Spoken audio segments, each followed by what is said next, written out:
Ever feel like you're trapped in a never-ending cycle of trying to get your little one to sleep, only to be met with wide eyes and endless energy? I'm Tim, and believe me, you are not alone.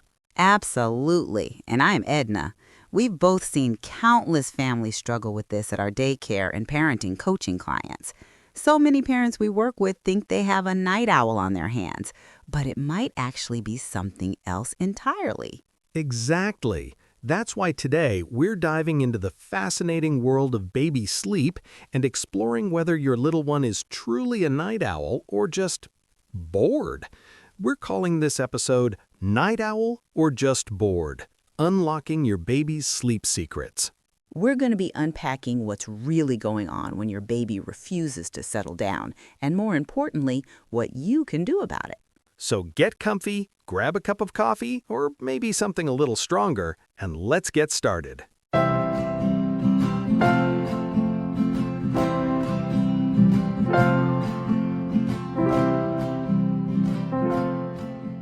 Okay, Edna, let's jump right in. This whole night owl thing, it feels like such a common label for babies, doesn't it? But what if we're misinterpreting their cues? Totally, Tim. It's so easy to jump to that conclusion, especially when you're exhausted yourself. But from my experience with families in early sleep-deprived months, labeling a baby a night owl can sometimes mask the real issue, which could be a mismatch between their needs and their environment.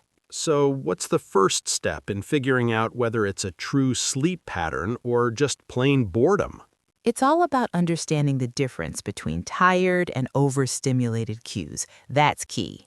Okay, walk us through that. What does a tired cue look like versus an overstimulated cue? Well, tired cues are the classic ones we all know or think we know. You know, the yawning, eye rubbing, maybe a little fussiness. The I'm about to melt down look, right? Exactly. But overstimulated cues can be trickier. Think about arching their back, turning away from you, clenching their fists, sometimes even frantic movements. It can look like they don't want to sleep when really they're just overwhelmed. That's a great point, Edna. I've seen so many parents at the daycare misinterpret those cues, and then they try to stimulate the baby more, thinking that will help, when it's actually the opposite of what the baby needs. I remember a mom we worked with. She was convinced her baby was just never tired because she was always moving. Oh, I know that situation well. And what happens? They get even more wired, and then everyone is miserable. You know, it's like when you've had way too much caffeine and you're jittery but exhausted at the same time, except, baby version. Baby version is way less fun. So we've identified the cues. What's next? Time for what I like to call the boring method, although it's much more strategic than it sounds. The boring method. I love it. Tell me more. It's essentially a 15-minute ritual before every nap and bedtime, designed to wind things down. The goal is to create a calming, predictable transition that signals to the baby that it's time to sleep. Okay, 15 minutes. That sounds manageable, even for sleep-deprived parents. What does this ritual look like? Consistency is the name of the game here, Tim. It could be a bath, dimming the lights, reading a simple book, emphasis on simple, no loud noises or flashing lights, or even singing the same calming song. The repetition is key. So it's about creating a predictable pattern that signals sleep is coming. Exactly. Think of it like Pavlov's dogs, but instead of salivating, your baby drifts off to dreamland. Hopefully. Hopefully. And what if they start fussing during the ritual? That's where patience comes in, which, let's be honest, is often in short supply for new parents. Resist the urge to pick them up immediately. Try gentle shushing, a light touch on their tummy, or a soft lullaby. Give them a chance to self-soothe. Right, because sometimes picking them up just reinforces the fussiness, doesn't it? Absolutely. It can become a learned behavior. They quickly realize that fussing equals being picked up and entertained. Okay, so we've covered the boring method. What about the nursery itself? I know you're a big advocate for creating a sleep-conducive environment, Edna. Oh, absolutely. That's where eliminating sensory-heavy toys from the nursery environment comes in. It's a crucial part of this whole equation. Sensory-heavy toys. You mean the ones with all the flashing lights and loud noises? Exactly. Anything that's designed to stimulate their senses should be kept out of the sleep space. The nursery should be a haven of calm.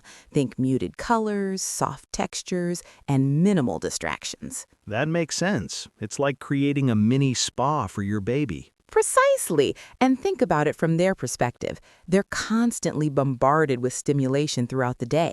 The nursery should be a place where they can truly unwind and recharge. We always encourage our daycare families to ensure that rest is also a very active and important part of their day at home. So no brightly colored mobiles with dancing animals over the crib. As cute as those are, probably not the best idea.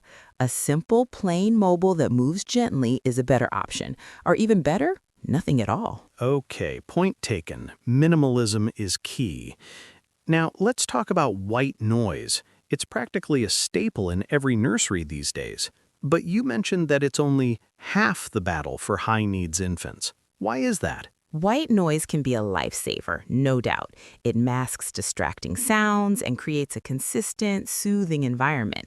But for some babies, especially those who are particularly sensitive, it's not enough on its own. So what's the other half of the battle? It goes back to the sensory environment we were talking about earlier. White noise can help block out external noise, but it doesn't address internal overstimulation. Ah, so it's about creating a holistic calming environment, not just masking the noise. Exactly. Think about layering different calming techniques. White noise, swaddling, a dark room, and the boring method we talked about earlier. So if the baby is still struggling to settle down with white noise, it might be time to reevaluate the entire sleep environment and routine. Definitely. It could be that they're too hot or too cold, that their diaper is uncomfortable, or that they're simply not tired enough. Or, going back to the beginning, they're overstimulated. It's like detective work, isn't it? Trying to decipher what's really going on with your baby. Oh, absolutely. And sometimes you need to bring in a consultant. We regularly recommend this to our parenting coaching clients. Having a fresh set of eyes can make a huge difference. That's a great point. Sometimes you are just too close to the situation. It's hard to be objective when you're running on fumes.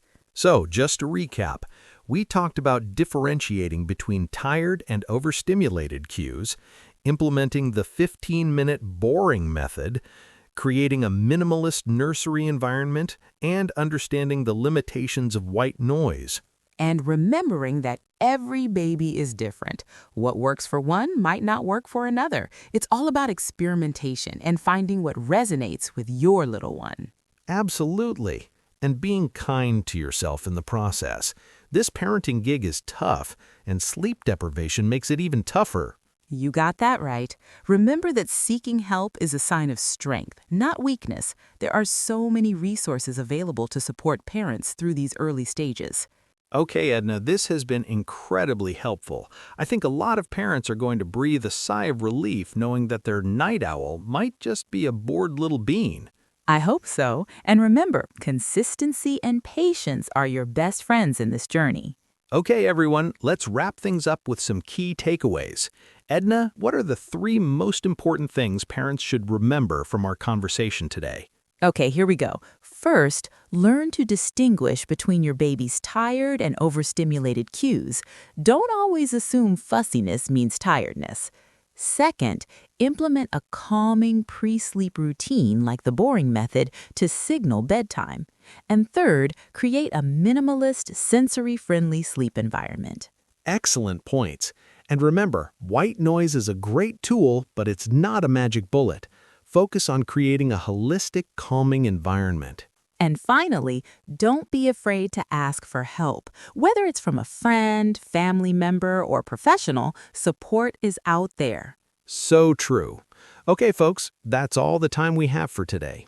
Thanks for tuning in to the Rising Parent Podcast. We hope this episode has shed some light on the mysteries of baby sleep and helped you unlock your little one's sleep secrets.